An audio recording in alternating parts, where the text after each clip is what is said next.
গাছে জল দিচ্ছেন বুঝি? হ্যাঁ। খুব ভালো। জানেন তো সকালবেলা এর চেয়ে ভালো কাজ আর কিছু হয় না। আসলে আসলে ভোরবেলা দুনিয়াটাই অন্যরকম লাগে দেখতে। মনে হয় এখানে কোনো দুঃখ কষ্ট নেই। আচ্ছা মিস দত্ত, আপনার মনে হয় না যে এই পৃথিবীটা মানুষকে ভীষণ ঠকায়? এর একদিকটা যতখানি শান্ত, অন্য দিকটা ততখানি দুঃখ আর কষ্টে ভরা।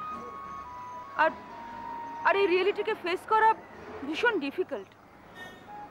এই রে, আমি সকালবেলা এসে আপনাকে লেকচার দিতে শুরু করেছি। না না, বলুন না, খুব ভালো লাগছে শুনতে। আসলে সুন্দর করে কথা বলাটাও একটা আর্ট। আমার আবার একেবারে আসে না জানেন। নিজের মনটাকে সুন্দর করবার চেষ্টা করো, কথায় কি আসে যায়।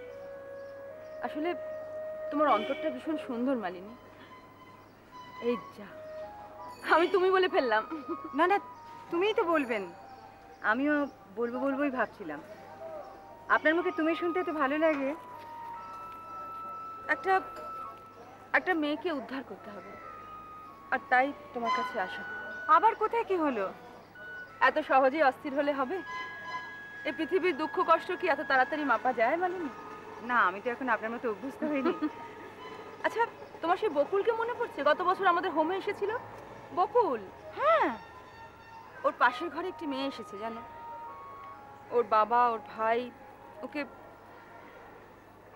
ওকে প্রস্টিটিউশন করাচ্ছে, আর মেয়েটি তাতে আপত্তি তোলায় ওর গায়ে গরম শিখের ছাঁকা দিচ্ছে। সারা গায়ে দগদগে ঘা হয়ে। প্লিজ আর বলবেন না মিসেস চ্যাটার্জি। এত বিভৎস আছে এরা। এরা মানুষ? এরাই মানুষ মালিনী। আর এই পৃথিবীটা হলো একটা পশুর কারখানা। প্রত্যেক দিন এখানে ডজন পশু তৈরি হচ্ছে। আচ্ছা, আপনি যে ওকে বের করে আনবেন বলছেন, তা ওর বাবা ভাই এরা কেউ বাধা দেবে না? দেবে, তবে আমি পুলিশের সাহায্য নেব।